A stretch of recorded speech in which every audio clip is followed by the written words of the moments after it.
तो 6 पीरियड में कितना एलिमेंट होता है? 32। फर्स्ट पीरियड में कितना होता है? 2। सेकेंड पीरियड में 8, थर्ड पीरियड में 8, फोर्थ पीरियड में 18, फिफ्थ में 18 और सिक्स में 32 और 7 में हम 32 होता है लेकिन इनकम्प्लीट बोलेंगे। ठीक है, अब बोला है क्वेश्चन में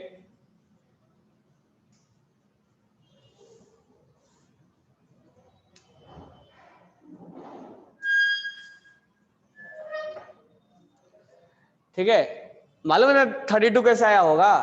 नहीं मालूम है? मालूम है ना? अब देखो यहाँ ध्यान दो, पीरियोडिक टेबल में बताया हुआ क्वेश्चन है।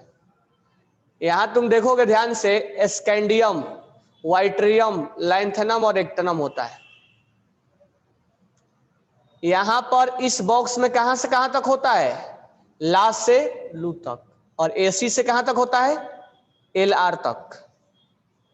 यानी पूरा जो लैंथेनाइड सीरीज है यहां वाला, वो इस बॉक्स से बिलोंग करता है और एक्टेनाइड जो सीरीज है वो यहां से बिलोंग करता है। तो यहां पर कितने एलिमेंट होते हैं? 14 होता है ना। लैंथेनाइड सीरीज में कितने एलिमेंट? 14 और एक्टेनाइड सीरीज में 14। तो 14 यहां और 14 यहां, और एक लैंथेनम 15 हो गया। लैंथेनम नहीं काउंट करता है ना, सीरियम से स्टार्ट होता है। तो इस बॉक्स में कितना एलिमेंट हो गया? 15 हुआ कि नहीं हुआ? और इस बॉक्स में कितना हो गया? 14 यहां और एक यहां, 15। तो 15 एलिमेंट इसमें, 15 एलिमेंट इसमें, 30। ये सब एलिमेंट यहाँ के हैं।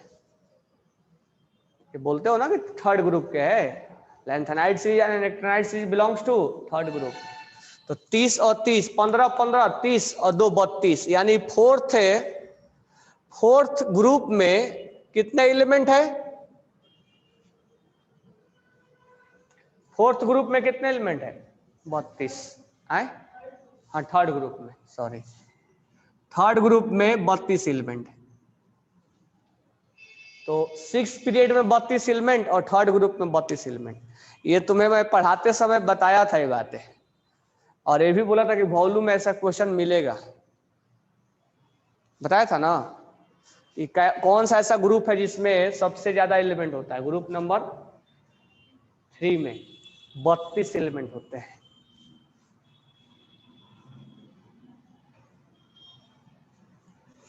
Question number 40, third group is largest group. Question number 40 क्या है?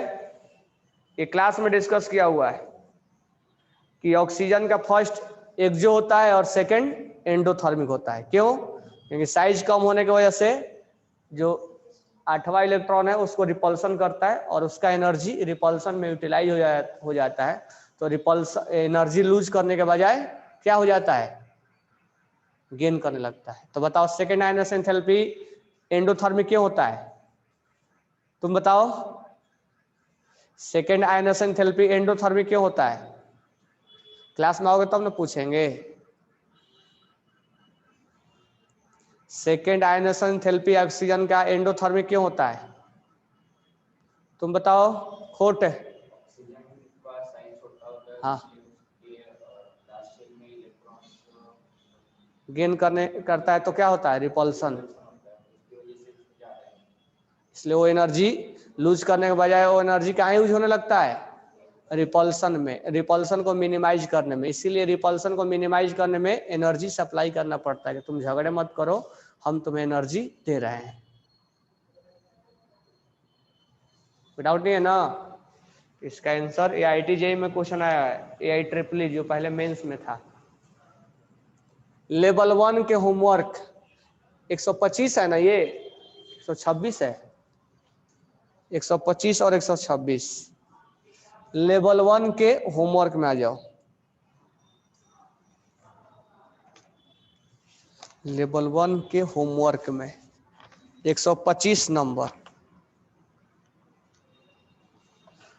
125 नंबर क्या बोल रहा है? लेवल 1 के होमवर्क में 125 क्वेश्चन। कह रहा order of increasing, order of decreasing of their basic nature. इसका बेसिक नेचर किसका डिक्रीजिंग ऑर्डर में है। तो देखो अल्कली, अल्कली मेटल ज्यादा बेसिक होता है कि अल्कलाइन?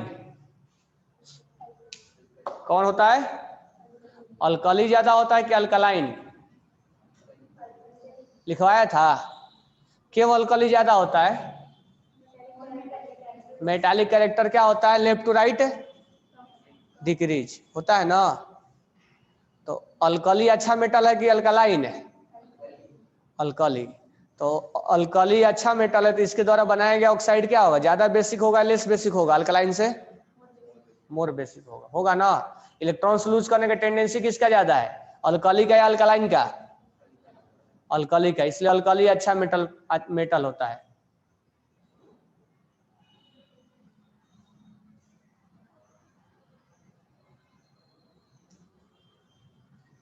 लेवल 2 होमवर्क है क्या? 44 कहाँ पर भेजे हो? पार्ट लेवल 2 होमवर्क 46 कहाँ लिखा हूं मैं? ये वाला क्या? Level 2 homework, homework 46 please change to 44 44। चलो दोनों बता देता हूं, कोई दिक्कत नहीं। तो यहां पर क्वेश्चन में पहले सोडियम का ऑक्साइड लिखा है, फिर मैग्नीशियम का ऑक्साइड लिखा है। तो बताओ दोनों में से ज्यादा बेसिक कौन होगा? कौन होगा ज्यादा बेसिक? MgO होगा ना, क्योंकि अल्कली है। होगा कि नहीं होगा? गधेड़े, ज्यादा बेसिक कौन होगा? सोडियम होगा कि मैग्नीशियम होगा? देखो कोई लिख के भी भेजा है MgO। अभी अभी बताया कि अल्कली और अल्कलाइन में ये अल्कली का ज्यादा होता है, तो इसका ज्यादा बेसिक होगा ना। अब देखो यहां पर उसके बाद होता है, यहां पर अल्युमिनियम का दिया हुआ है, अल्युमिनियम भी मेटल में आएगा, और कॉपर इनसे कम बेसिक होगा। कॉपर के जो ऑक्साइड होगा वो कम बेसिक होगा, तो इसको थोड़ा ध्यान में रखना पड़ेगा। तो इसका आंसर हो जाएगा 125 का 4 नंबर। अल्युमिनियम के मेटालिक प्रॉपर्टी थोड़ा ज्यादा होता है। उसके बाद है 126 है, chlorine is an element A gives neutral solution in water. In the periodic table, element A is belongs to। कह रहा है कि एक कोई एलिमेंट है A और उसका रिएक्शन करवाया गया है क्लोरीन के साथ, और फिर जब वो बनता है, अब उसको जब पानी में डाला जाता है तो पानी जो होता है और जो सॉल्यूशन बनता है वो न्यूट्रल बनता है। तो तुम लोग एक जानते होगे ना कि NaCl को पानी में डालने के बाद न्यूट्रल होता है। NaCl का सॉल्यूशन ना तो बेसिक बनाता है ना तो एसिडिक बनाता है। क्या बनाता है? बेसिक बनाता है। NaCl जो सॉल्ट होता है, स्ट्रॉन्ग एसिड और स्ट्रॉन्ग बेस का सॉल्ट क्या होता है? न्यूट्रल होता है मालूम है ना। तो ये NaCl कहां से आया होगा? NaOH और HCl से। स्ट्रॉन्ग बेस और स्ट्रॉन्ग एसिड का जो सॉल्ट होता है, NaCl जो सॉल्ट हुआ प्लस वाटर, ये जो होगा कैसा सॉल्यूशन बनाएगा? न्यूट्रल, क्योंकि स्ट्रॉन्ग एसिड और स्ट्रॉन्ग बेस का जो सॉल्ट का सॉल्यूशन होता है वो न्यूट्रल होता है। तो यहां पर इसके बदले A दिया है, तो A के बदले क्या होगा? अल्कली मेटल, कोई भी अल्कली मेटल लेंगे। ऐसा नहीं कि हम सोडियम की बात करेंगे, अल्कली मेटल लिथियम भी ले सकते हो, पोटेशियम भी ले सकते हो, वो भी न्यूट्रल ही बनाएगा। लेकिन ऑप्शन में कहीं 2 नहीं लिखा है, अल्कलाइन नहीं लिखा है। लिखा है क्या? नहीं लिखा है। क्यों नहीं लिखा है? क्योंकि अल्कलाइन अगर लोगे तो ये भी स्ट्रांग होता है और भी स्ट्रांग होगा, दोनों न्यूट्रल बनाते हैं। इसीलिए इसका आंसर हो जाएगा फर्स्ट ग्रुप। तो 126 का ऑप्शन हो जाएगा फर्स्ट। बाकी जो लेंगे अगर थर्ड ग्रुप बोलेगा तो वो सब फिफ्थ ग्रुप, ट्रांजिशन एलिमेंट। तो इसमें जरूरी नहीं है कि वो स्ट्रांग ही हो, अब इसका स्ट्रांग होना जरूरी है, ठीक है, इसको स्ट्रांग होना जरूरी है। और स्ट्रांग इस ब्लॉक के हाइड्रोक्साइड क्या होते हैं, स्ट्रांग होते हैं। इस ब्लॉक के हाइड्रोक्साइड क्या होते हैं, स्ट्रांग होते हैं। तो समय के साथ अभी और आगे बात करेंगे। उसके बाद है लेवल 2। ये कौन सा है लेवल 2 का, होमवर्क या क्लास वर्क? क्लास वर्क है ना।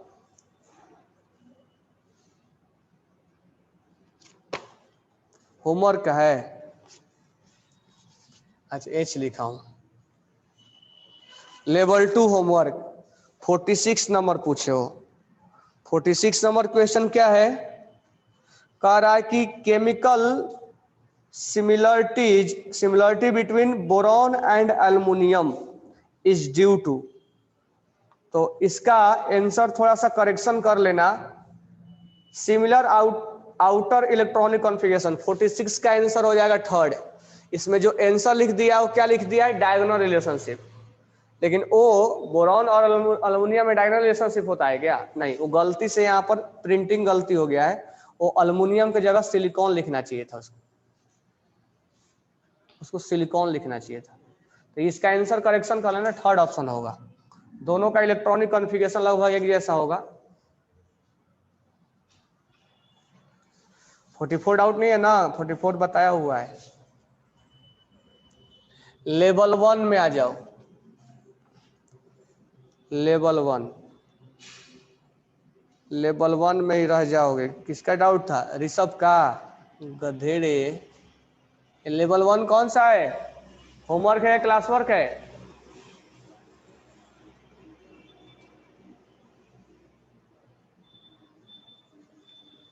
कहाँ गुम हो गया, होमवर्क का है।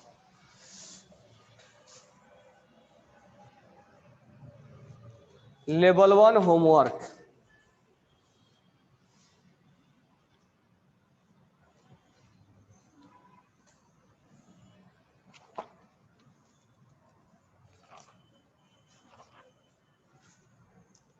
Eighty number. Which of the following correct second ionization enthalpy? Second ionization enthalpy किसका ज्यादा होगा? सेकेंड ionization enthalpy के लिए बताया था ना जी, नहीं बताया था? तुम लोग का बैच ऐसा है ना कि असल में लाइफ में बैच नहीं पढ़ाया।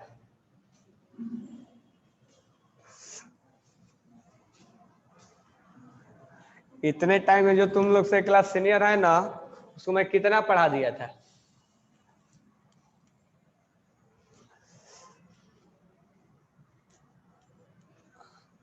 तुम लोग 10th में पढ़ के ही नहीं आए हो, डायरेक्ट मार्क्स मिल रहा है तुम लोगों को। लेवल 1 का होमवर्क का 80 नंबर। क्या है क्वेश्चन, सेकेंड आयनाइजेशन एंथैल्पी किसका ज्यादा है?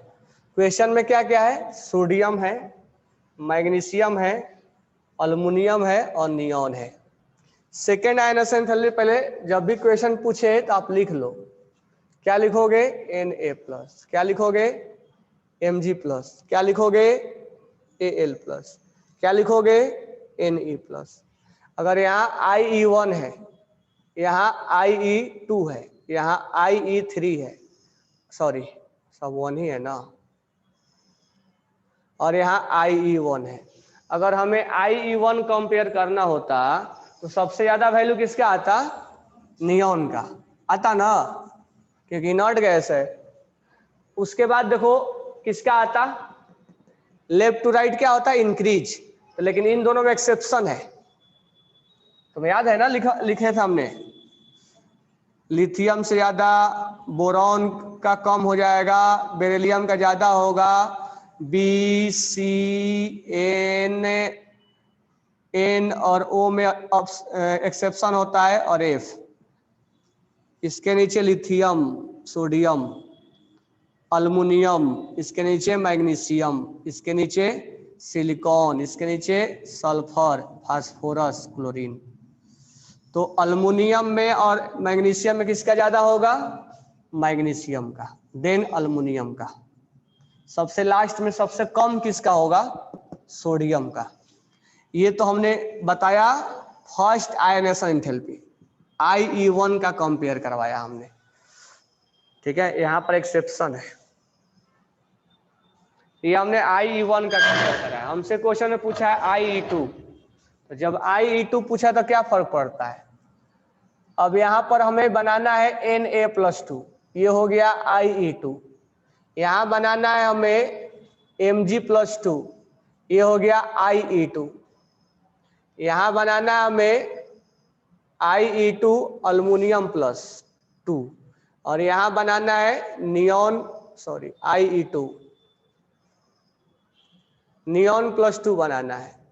मैं कई बार बताया हूं कि जब इस एनर्जी को कंपेयर कर रहे हो तो तुम्हें यहां से इलेक्ट्रॉन्स निकालते हो और यहां से इलेक्ट्रॉन्स को चेक करना है। तो एक बार तुम चेक कर लो कि इसका कॉन्फ़िगरेशन क्या है।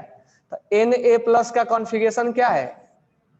10 है, 10 इलेक्ट्रॉन है ना। ये किसके जैसा दिख रहा है? नियॉन के जैसा। इसका कॉन्फ़िगरेशन इनर्ट के जैसा हो गया है। Mg+ है, Mg+ में इलेक्ट्रॉन कितना हो गया? ये किसके जैसा हो गया है? सोडियम के जैसा हो गया है।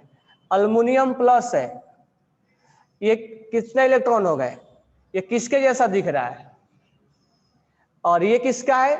नियॉन का। तो ये किसका है? 9 है। 9 किसका होता है? फ्लोरीन का। अब मुझे बताओ कि तुम अब सब कुछ छोड़ दो, इसमें तुम कंपेयर करो। इसमें सबसे ज्यादा किसका आएगा? नियॉन का। नियॉन के बाद किसका आएगा? और इस दोनों में किसका ज्यादा आएगा? और किसका आएगा? आएगा ना। ये समझ में आए? फ्लोरीन का क्यों आएगा? फ्लोरीन का 2 ही ऑर्बिट है ना।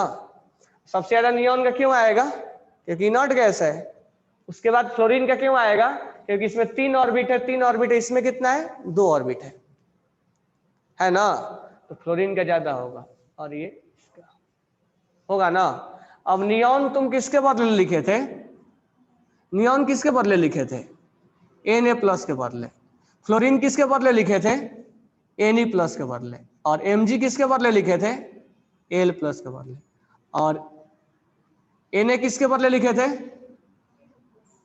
Mg+ के बदले लिखे थे ना। तो यहां से इलेक्ट्रॉन्स निकालने का मतलब क्या हुआ? IE2 of sodium. यहां से इलेक्ट्रॉन्स निकालने का मतलब क्या हुआ? यहां से IE2 ऑफ नियॉन। यहां से निकालने का मतलब क्या हुआ? IE2 of aluminium. और यहां से निकालने का मतलब नहीं, यहां से निकालने का मतलब क्या है? IE2 of sodium. सॉरी, किसका? ये Mg+ का ना, Mg। इस तरह से एक और क्वेश्चन मैंने बताया था। अब जिसको बनाना होगा, जो तेज होगा, वो एक ही बार में क्वेश्चंस को पकड़ लेगा कि किस ढंग से हमें बनाया जाए। बार बार बताने के बावजूद भी नहीं आएगा। ऐसा ही क्वेश्चन एक और आया था लेवल 1 या 2 में, वो सेकेंड पीरियड का सब दिया हुआ था, इसमें थर्ड पीरियड का है। तो इसका आंसर कौन सा हो जाएगा? 80 का क्या आंसर होगा? 4 होगा ना। सही है ना? 4 है आंसर आ रहा है ना। कोई डाउट नहीं है ना। अब बताओ इसमें क्या डाउट है? इस फॉर्मेट में क्वेश्चन बनाया हुआ है कि नहीं बनाया हुआ है?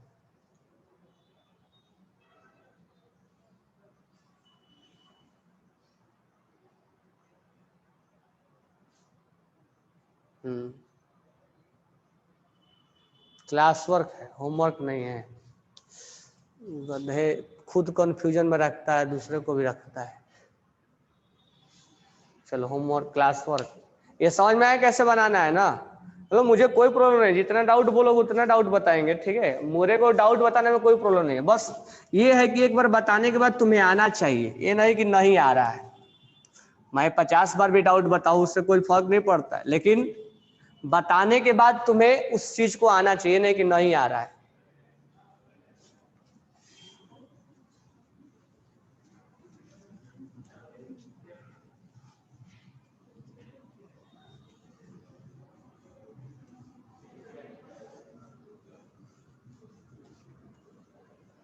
चलो 2 मिनट वेट करो, फिर मैं टीच कर रहा हूं।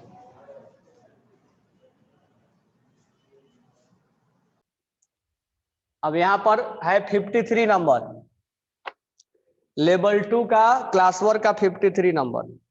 कह रहा है कि क्वेश्चन में which are the following represent correct sequence of increasing order of basic. अभी बताया ना 53, तो 53 का जो आंसर हो जाएगा इंक्रीजिंग ऑर्डर में बोला है, ठीक है, नहीं बताया।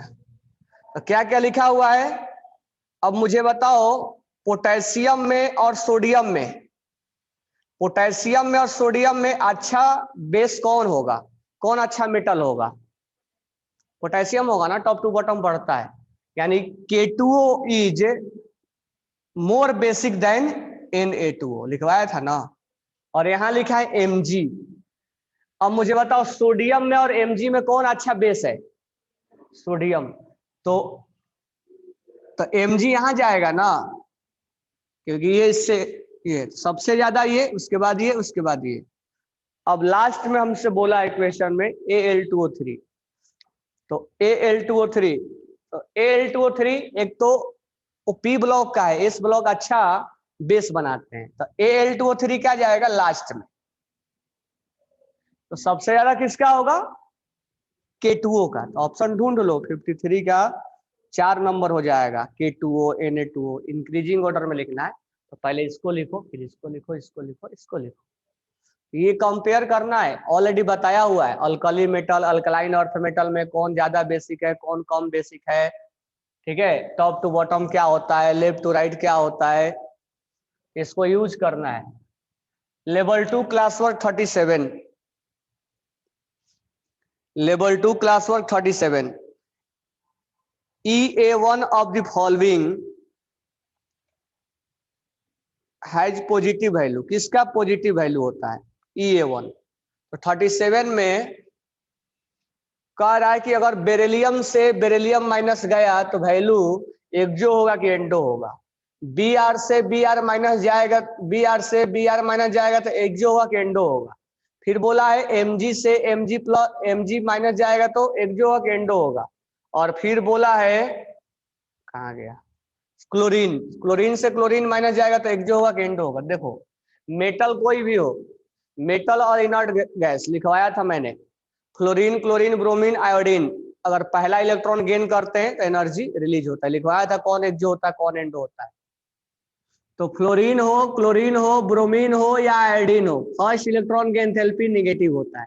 ये ब्रोमीन और क्लोरीन का एक्सो होगा, एक्सो होगा, एक्सो होगा। कोई भी मेटल से, मेटल इलेक्ट्रोपॉजिटिव नेचर का होता है, इलेक्ट्रॉन्स लूज करना चाहता है, गेन नहीं करना चाहता, लेकिन गेन करवाने के लिए एनर्जी देना पड़ेगा, तो यहाँ एंडो हो जाएगा, यहाँ एंडो हो जाएगा, ठीक है।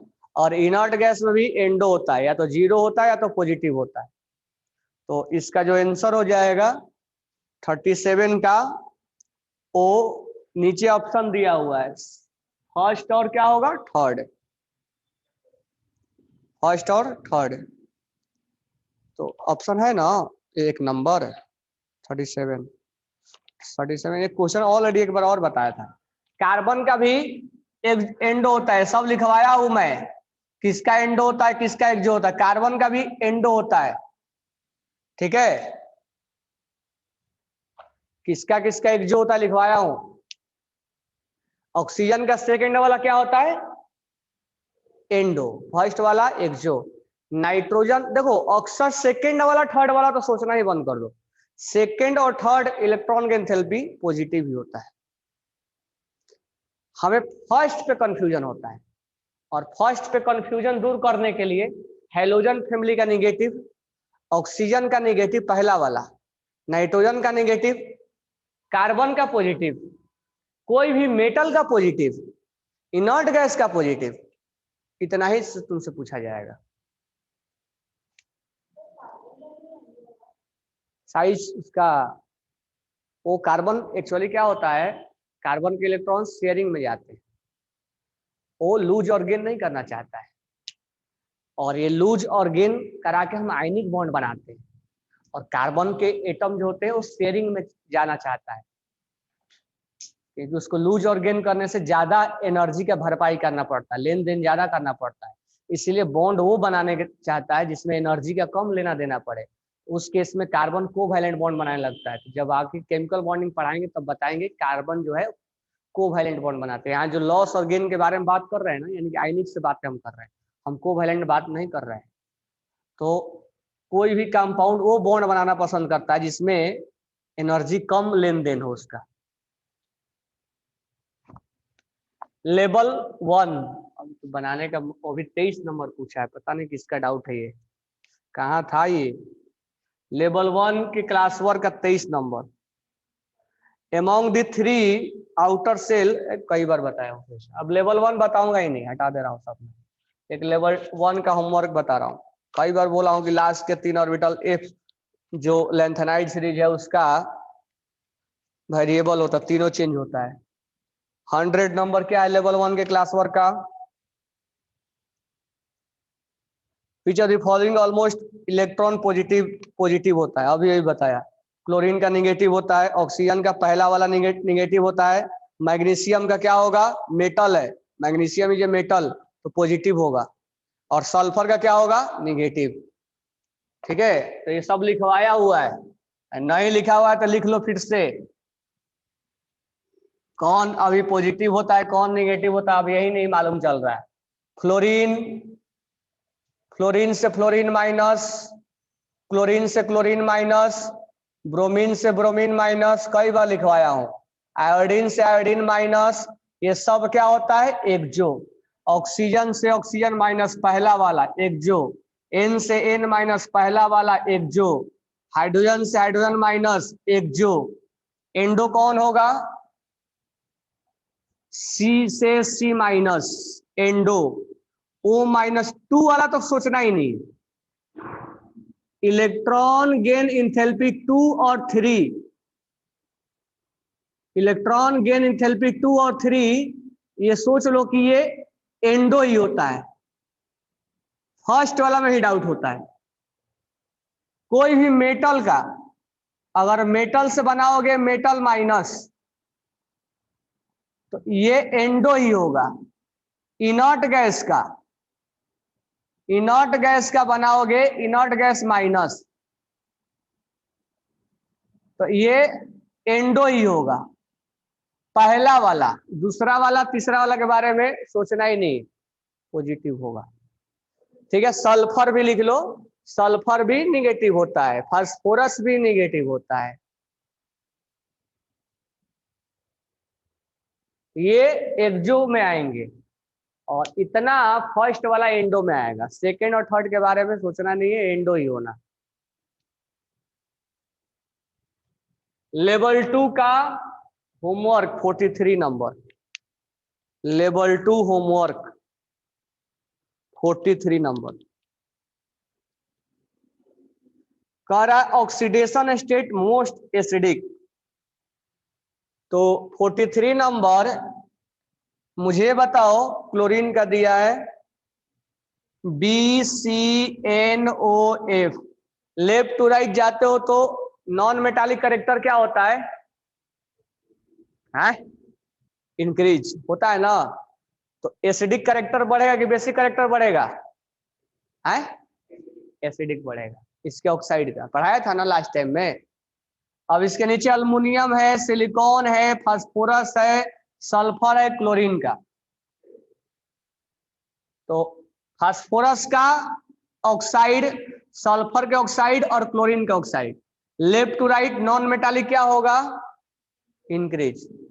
तो उनके ऑक्साइड का नेचर क्या होगा, एसिडिक। तो एसिडिक लेफ्ट टू राइट क्या होगा, इंक्रीज। लेफ्ट वाला जो पीरियोडिक टेबल का होता है वो मेटालिक होता है और राइट वाला एसिडिक होता है। अब इस क्वेश्चन में तुम्हें ढूंढने नहीं आ रहा है। क्लोरीन का ऑक्साइड है Cl2O7, सल्फर का ऑक्साइड है, फास्फोरस का ऑक्साइड है और एक नाइट्रोजन का ऑक्साइड है। तो बताओ सबसे मोस्ट एसिडिक कौन है, Cl2O7, Cl2O7, क्योंकि इसको तुम पानी में डालते हो ना, ये बनता है HClO4, इसको बोलते हैं पर क्लोरिक एसिड, पर लिखो पर क्लोरिक एसिड, तुम लोग घर पे बैठे बैठे तुम लोग को Cl2O7 को पानी में डालोगे तो क्या बनता है, पर क्लोरिक एसिड, और ये सबसे स्ट्रॉन्ग एसिड होता है। H2SO4 से भी ये ज्यादा स्ट्रॉन्ग होता है।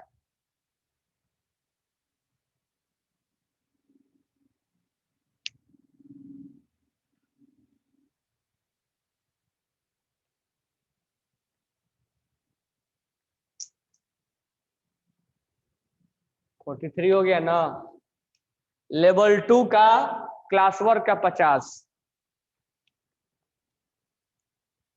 लेवल 2 के क्लास वर्क का 50 नंबर क्या है, 50 नंबर है most common oxidation state of cerium.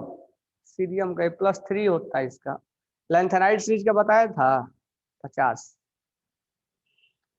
तो इसको याद कर लेना। लैंथेनाइड सीरीज का मोस्ट कॉमन होता है +3, इसमें +4 भी लिखा है, कोई प्रॉब्लम नहीं है, +3 होता है, +3 एंड +4, ऐसे +3 होता है।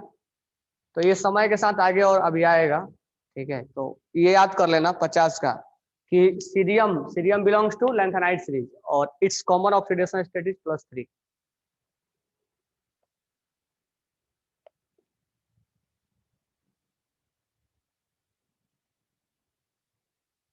क्वेश्चन नंबर लेवल 2 का क्लास वर्क का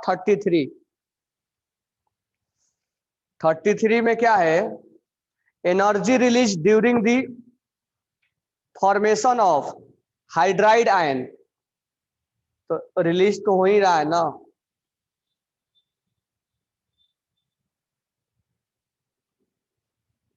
ऑक्साइड आयंस O से O-2, तो इसमें कुल मिला के एंडो हो जाता है, दोनों का सम, पहला वाला एक्जो और दूसरा वाला एंडो, लेकिन एंडो का वैल्यू ज्यादा होता है, कुल मिला के ये एंडो हो जाता है।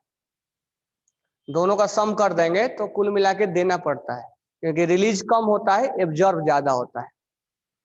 फिर बोला फेरस आयंस, देखो कभी भी मेटल को तुम फेरस, हालांकि +3 बनाया, तो फेरस आयंस है +2, तो तुम जानते हो ना कि ionisation enthalpy is always endo या एक्सो।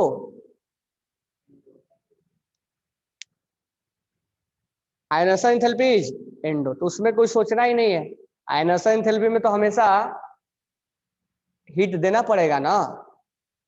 एक्सो इलेक्ट्रॉन गेन एंथैल्पी फर्स्ट, वो मे बी एंडो और मे बी एक्सो। सेकेंड और थर्ड के बारे में नहीं सोचना है, सेकेंड और थर्ड एंडो ही होगा। Ionisation enthalpy is always endo, और इलेक्ट्रॉन गेन एंथैल्पी सेकेंड और थर्ड एंडो, फर्स्ट में सस्पेंड है तो वो लिखा हुआ है। अब hydride ions is exothermic, oxide ions O से O-2, एक नहीं बोला है, ऑक्साइड बोला है, तो एक एक्सो होता है और एक एंडो होता है, तो रिलीज कम करता है और एब्जॉर्ब ज्यादा करता है, तो कुल मिला के एंडो हो जाता है, दोनों के लिए बोल रहा है।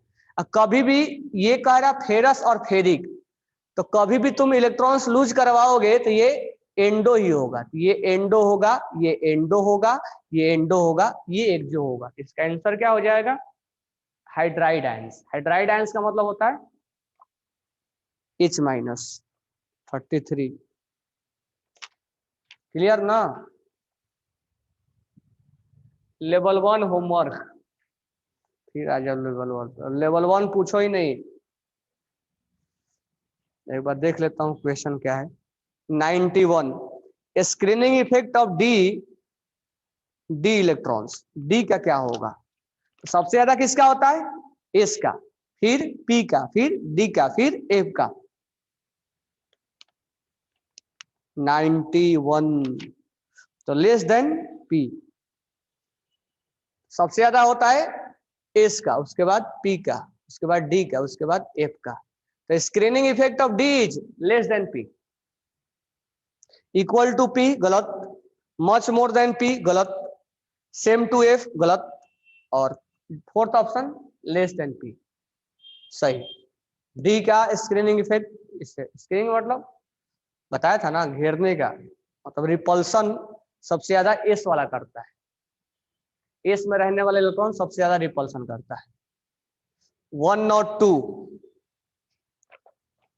102 क्या है क्वेश्चन?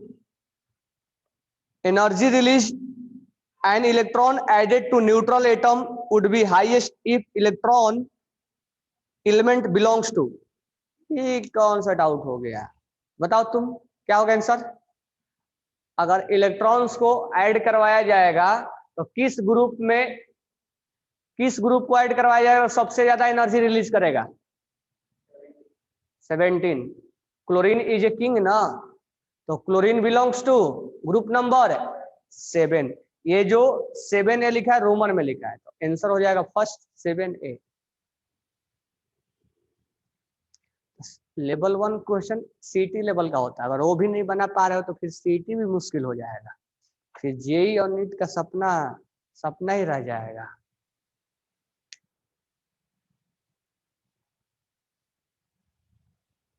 क्लियर?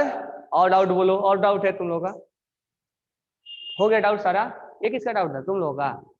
लास्ट में किसका डाउट तुम बोले थे? कौन डाउट तुम बोला था लास्ट में? ये कौन डाउट बोला था? चलो कोई नहीं, डाउट बोलना चाहिए, ठीक है। बस इतना ध्यान रखो कि रिपीट डाउट मत बोलो, एक बार बता दिया तो फिर उसको रिपीट। दूसरा क्वेश्चन कितना भी हो रहने। और कोई डाउट है लेवल 1 2 से? नहीं है ना? चलो लेवल 3 निकालो। लेवल 1 2 से कोई डाउट है तो बोलना, नहीं तो मैं लेवल 3 करवाना स्टार्ट कर रहा हूं। चलो क्वेश्चन नंबर 1 मैं बोला था रीड करके आने के लिए, एटलीस्ट रीड किए ना तुम लोग? चलो, तो level 3 is belongs to JEE Mains और जेई एडवांस।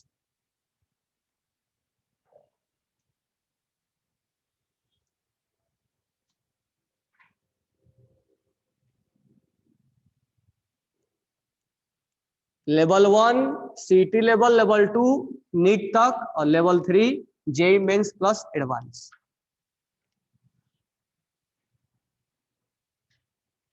तो नाउ ओपन। अब जल्दी से क्वेश्चन देख के और मेरे को बताओ कि ये जो मैं तुम लोगों को टीच किया था एटॉमिक नंबर निकालने का, मोस्ले इक्वेशन। मोस्ले इक्वेशन एक बार नोटबुक में पढ़ो क्या क्या लिखवाया था। मोस्ले इक्वेशन जब मैं एटॉमिक नंबर टीच कर रहा था उस समय पढ़ो मोस्ले इक्वेशन क्या लिखवाया था।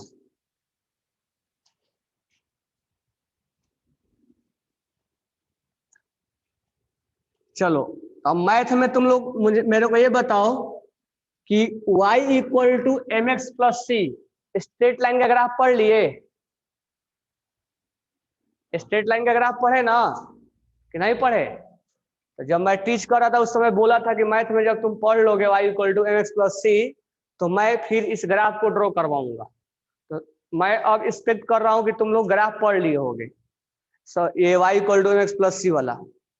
तो बताओ y क्या है इसमें? y equal to m x plus c में y क्या है? What is y? y is y axis equal to m x. m क्या है? m क्या है? What is m? स्लोप है, स्लोप। और एम एक्स, एक्स क्या है? X coordinate, x axis. M x plus c, c क्या है? व्हाट इज सी? एक गधेड़े, सी क्या है? एकदम तुम लोग महा चौपट बैच है, लेकिन तुम लोगों का चौपट ही नहीं हो, महा चौपट हो तुम लोग। सी क्या है? तुम लोग 10th पढ़ के नहीं आए हो क्या? दिमाग 8वें 9वें वाला रखे हो क्या? 8 9 का ही दिमाग लेके आए हो क्या? कोई चीज पूछो।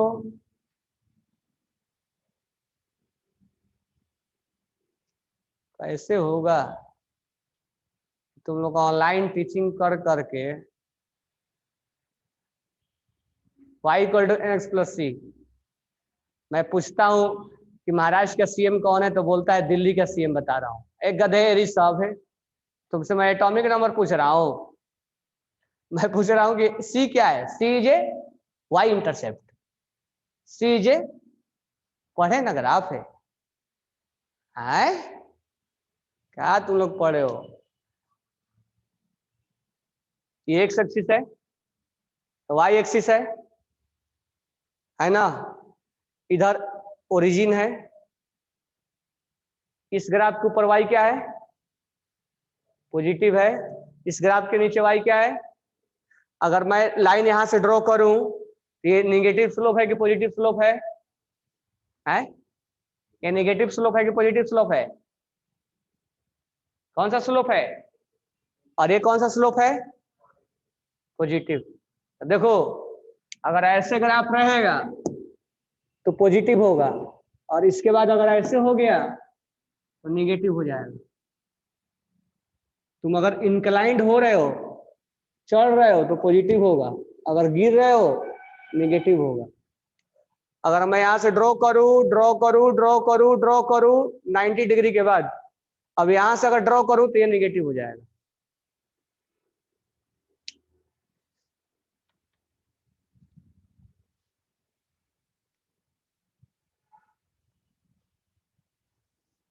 एक से एक लेकिन गधे हैं। अभी आओगे क्लास में तब समझ में आएगा कि गधे, गधा में से महागधा कौन है।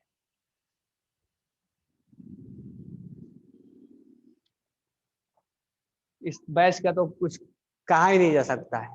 Root under frequency equal to क्या लिखवाया था, a z minus B.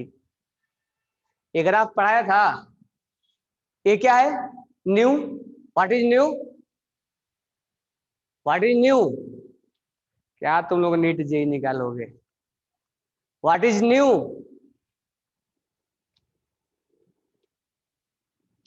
New क्या है, न्यू गलत है, न्यू इज फ्रीक्वेंसी। जेड क्या है, जेड क्या है,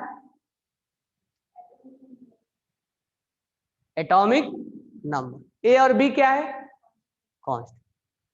अब हमें लेवल 3 का क्वेश्चन है, क्वेश्चन में ग्राफ दिया हुआ है ऐसा, ये यहां लिखा हुआ है रूट अंडर, सॉरी यहां लिखा है फ्रीक्वेंसी, जेड लिखा है, और यहां क्या लिखा है, रूट अंडर फ्रीक्वेंसी।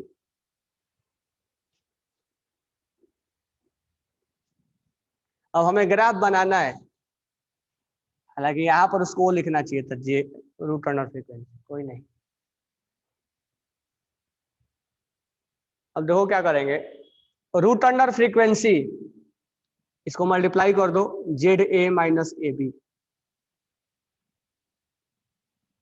इसको इधर लेके आओ, root under frequency plus a b equal to z a, z a को इधर लिखो, z a equal to root under frequency plus a B.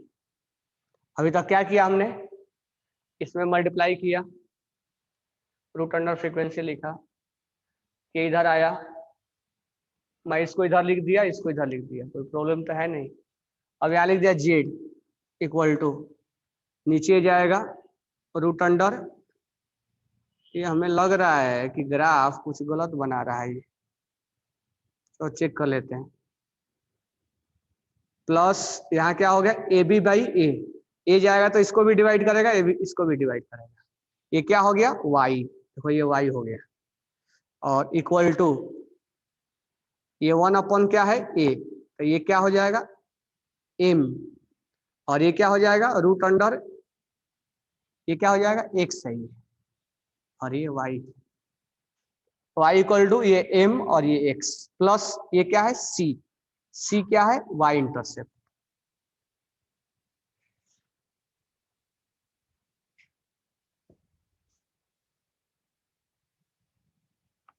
चलो, और ये ग्राफ ऐसे ड्रॉ किया है, हालांकि ये ग्राफ थोड़ा सा हमें लग रहा है गलत ड्रॉ किया है, ये एक्सिस गलत लिया है, कोई नहीं, तो एम एक्स प्लस सी, एम क्या है वाई इंटरसेप्ट, सॉरी एम क्या है स्लोप, स्लोप कितना आया अपना, स्लोप कितना आया 1/a, और स्लोप का यहाँ थीटा क्या दे रखा है 45।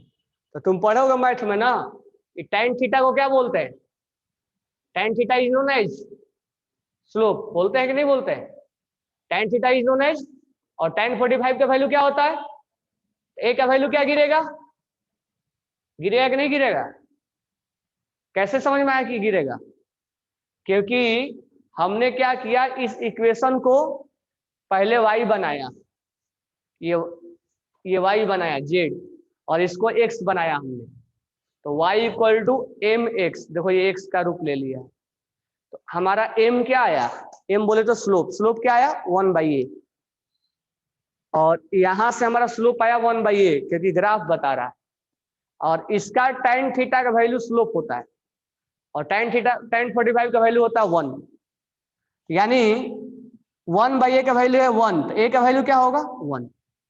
अब देखो ये y इंटरसेप्ट है, ये y इंटरसेप्ट है, अब y इंटरसेप्ट में ये जो वैल्यू होगा c,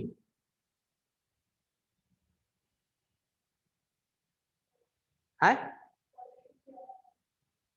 हाँ इसमें पॉजिटिव दिया लेकिन आ रहा है निगेटिव, इसलिए बोलो एक्सिस गलत दिया है वो, तो अगर ये 45 डिग्री है तो ये 45 degree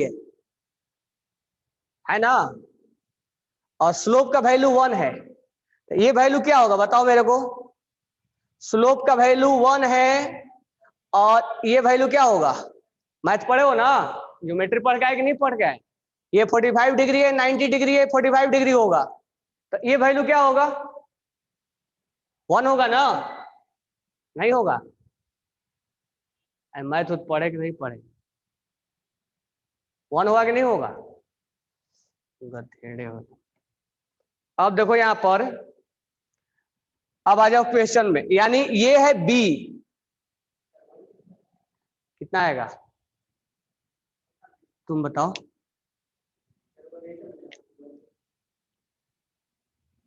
tan theta equal to क्या होता है,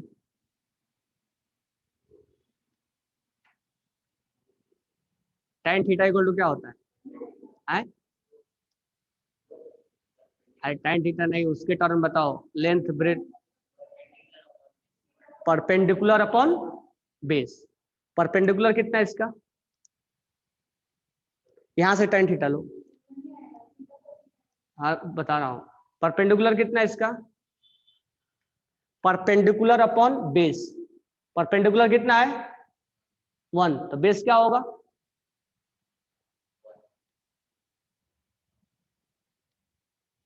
है tan थीटा इक्वल टू क्या होता है परपेंडिकुलर अपॉन बेस, परपेंडिकुलर कितना है 1, तो बेस कितना होगा, होगा कि नहीं होगा, क्योंकि tan 45 का वैल्यू क्या है 1, तो ये इस वैल्यू को हम किस नाम से जानेंगे, बी के नाम से, ये y इंटरसेप्ट है ना, this one is y intercept, line यहां से स्टार्ट हुआ है, तो यहां से यहां को हम बोलते हैं y इंटरसेप्ट, और ये y इंटरसेप्ट है, तो b का वैल्यू आया समझ में कैसे आया, a का वैल्यू क्या आएगा 1 और b का वैल्यू क्या आया 1। अब आ जाओ फॉर्मूले पे, रूट अंडर फ्रीक्वेंसी, फ्रीक्वेंसी का वैल्यू क्या दिया है क्वेश्चन में 2500 सेंटीमीटर इनवर्स, देखो इसमें बोल रहा है गधा आगे sir but a and b are constant, एक गधेड़े, तो ए और बी कांस्टेंट है तो वैल्यू नहीं निकालोगे, कांस्टेंट का वैल्यू नहीं होता है क्या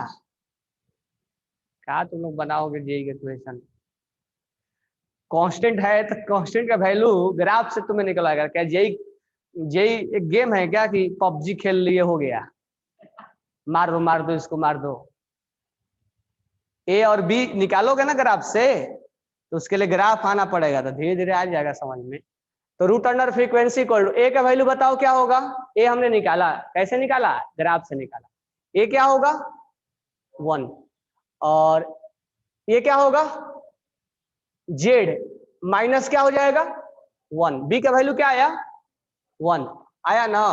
तो रूट अंडर 25 का 100, रूट अंडर बताओ 2500 का 50 आएगा, प्लस माइनस, तो माइनस तो नहीं लेंगे, प्लस लेंगे। इक्वल टू, इसमें मल्टीप्लाई कर दो, जेड माइनस क्या आ गया, ये इधर जाएगा, 50 प्लस 1 क्या हो गया,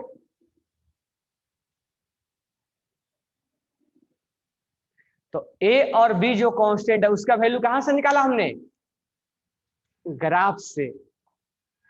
किससे निकाला, अब याद रखना कि मोस्ले इक्वेशन में जो ए और बी कांस्टेंट होता है, ए का वैल्यू स्लोप से निकाला जाता है। ए मतलब स्लोप ऑफ ग्राफ, जो ग्राफ का स्लोप होगा वो कौन सा वैल्यू देगा, ए, 1/a इक्वल टू स्लोप। और बी का वैल्यू ये वाई इंटरसेप्ट देता है। अगर ये 45 डिग्री है तो 45 डिग्री होगा, ये 90 डिग्री होगा, ये 45 डिग्री होगा, स्लोप आया 45 डिग्री। tan 45 का वैल्यू क्या होता है, परपेंडिकुलर अपॉन बेस।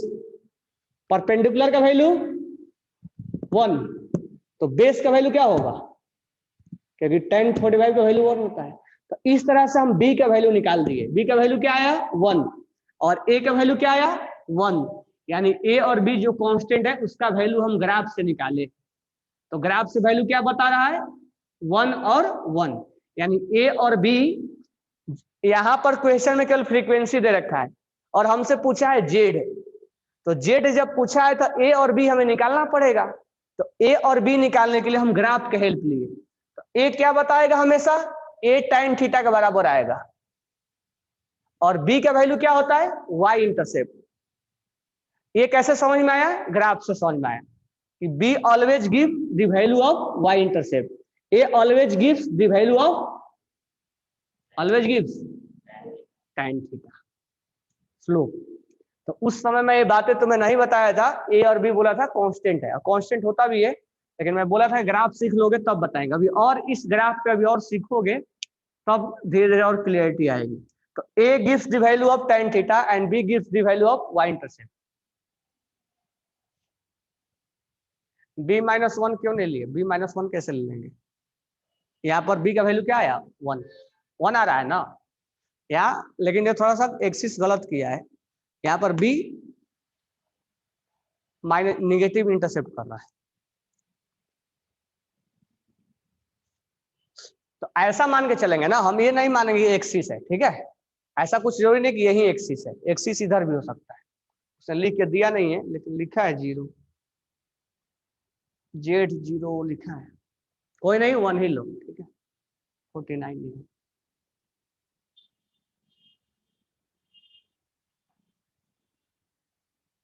हाँ थोड़ा सा ये ऊपर से कट होना चाहिए था।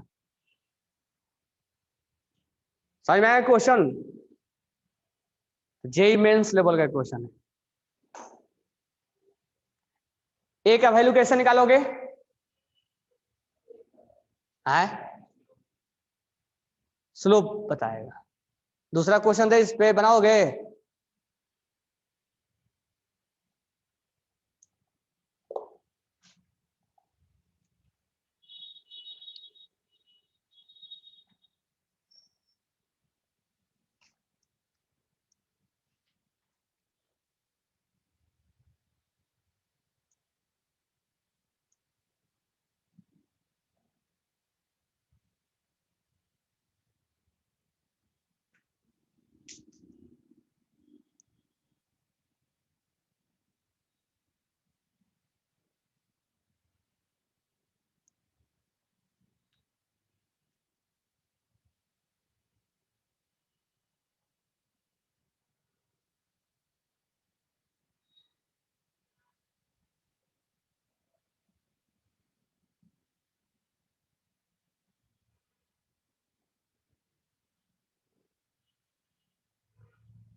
तुम आगे जब चैप्टर पढ़ोगे ये क्या बोलते हैं, एटॉमिक स्ट्रक्चर, ठीक है। तो ये क्वेश्चन तुम्हें मिलेगा नरेंद्र अवस्थी में, जब फिजिकल पढ़ोगे तो इसका स्क्रीनशॉट ले लो।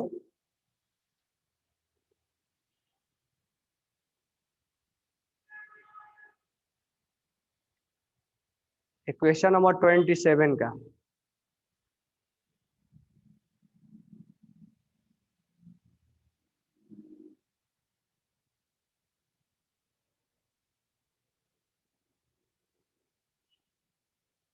ले लिए? चलो लिखो। क्वेश्चन में लिखा है, जब तुम एटॉमिक स्ट्रक्चर पढ़ोगे ना, नरेंद्र अवस्थी में लेवल 2 में एक क्वेश्चन मिलेगा।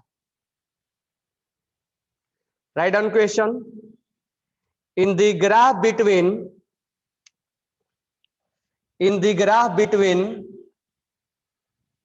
in the graph between root under frequency and z for Mosley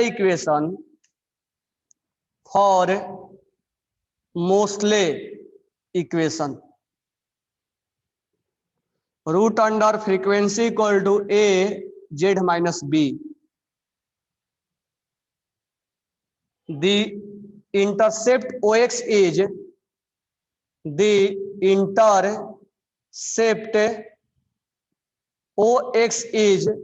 -1 on root under new axis, और नीचे ग्राफ बनाया हुआ है। ग्राफ कुछ इस तरह से बनाया है। अब यहां पर तुम देखोगे तो एक्सिस चेंज किया, यहाँ जेड लिखा है, यहाँ न्यू लिखा है, ठीक है। ये ओ लिखा है, यहाँ एक्स लिखा है। कह रहा है when the frequency of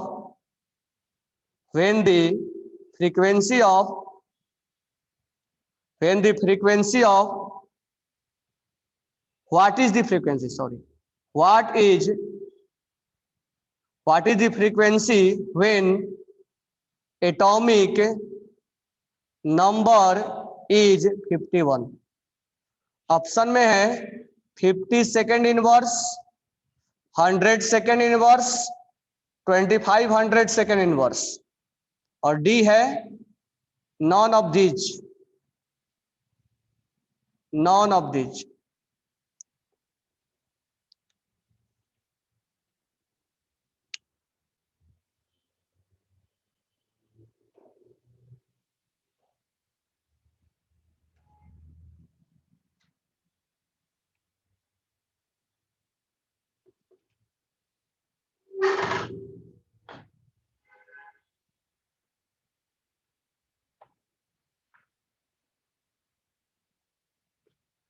This question will take much time exam.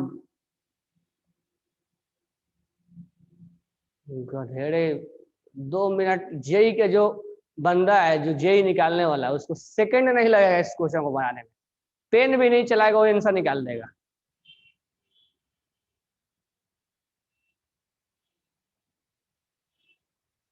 तुम्हें मैं समझाने के लिए इतना बनाया, नहीं तो बिना पेन चलाए इसका आंसर आता है।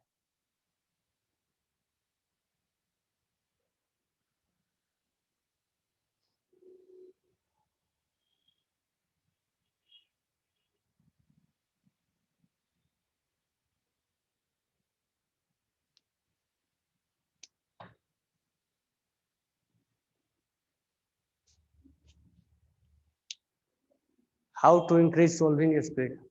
खाना खाने के लिए सीखे थे।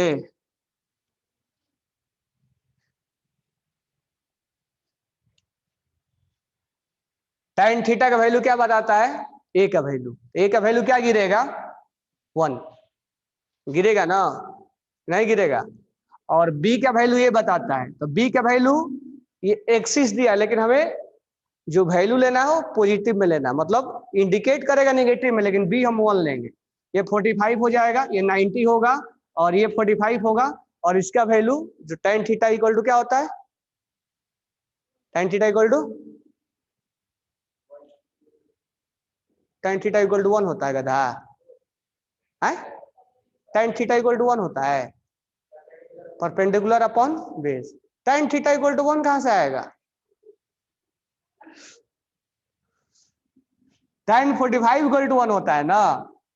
तो ए और बी क्या वैल्यू इसमें पुट करो, तो रूट अंडर फ्रीक्वेंसी, फ्रीक्वेंसी हमें क्या निकालना है, ग्राफ का फ्रीक्वेंसी निकालना है। फ्रीक्वेंसी इक्वल टू ए का वैल्यू 1 है, जेड कितना है 51 और बी का वैल्यू 1 गिरेगा, तो root under frequency equal to क्या आ गया 50। अब फ्रीक्वेंसी निकालना है तो स्क्वायर कर देंगे दोनों तरफ, तो रूट अंडर फ्रीक्वेंसी को क्या कर दो स्क्वायर, इधर भी क्या हो जाएगा स्क्वायर, ये मालूम है ना कैंसिल आउट हो जाएगा, ये भी नहीं मालूम है, पता नहीं मेरे को भरोसा ही नहीं होता है। तो फ्रीक्वेंसी इक्वल टू क्या आ जाएगा,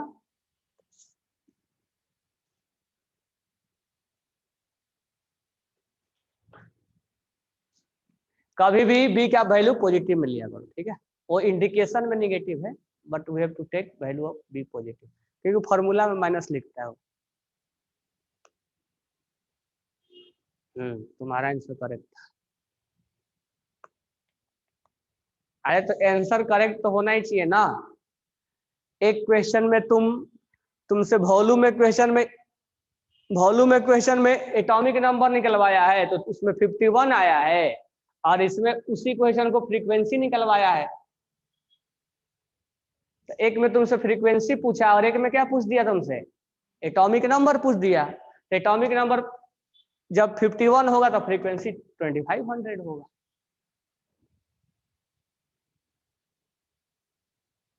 ग्राफ का है एक्सिस चेंज किया है, रूट अंडर फ्रीक्वेंसी और जेड है, उसमें जेड और फ्रीक्वेंसी, तो वही मैं बोल रहा है एक्सिस चेंज किया। चलो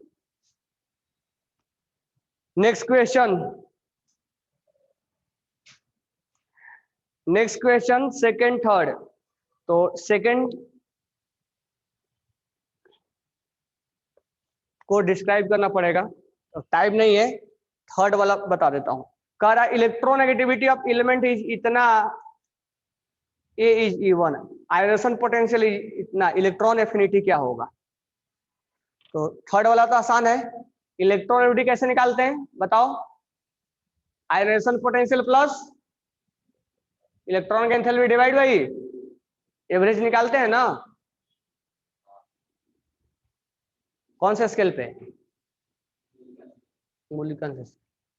अब बोला है कि इलेक्ट्रोनेगेटिविटी वैल्यू का E1 है, तो यहाँ इलेक्ट्रोनेगेटिविटी वैल्यू क्या है E1, और आयोनाइजेशन पोटेंशियल क्या है E2 है, तो देन इलेक्ट्रॉन एफिनिटी क्या होगा, ये है इलेक्ट्रॉन एफिनिटी, ये हमें निकालना है, क्रॉस मल्टीप्लाई करो, 2E1 इक्वल टू ये क्या हो जाएगा E2 प्लस EA,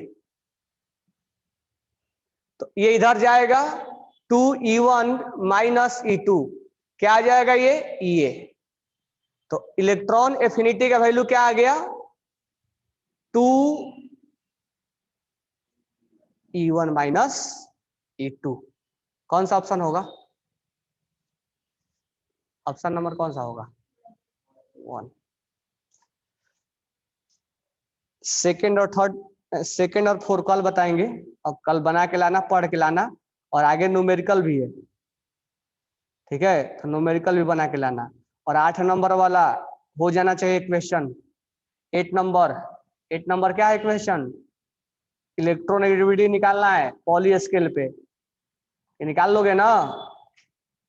देखो वहां रूट अंडर 19 का वैल्यू दे रखा है तो तुम्हें डायरेक्ट वैल्यू पुट करना है, तो कल बना के लाना सारे, कल मैं इसको खत्म कर दूंगा। कितना क्वेश्चन है 23 क्वेश्चन है, कल धड़ धड़ सब खत्म, ठीक है, तो पढ़ के आना ताकि ज्यादा समझ में आए।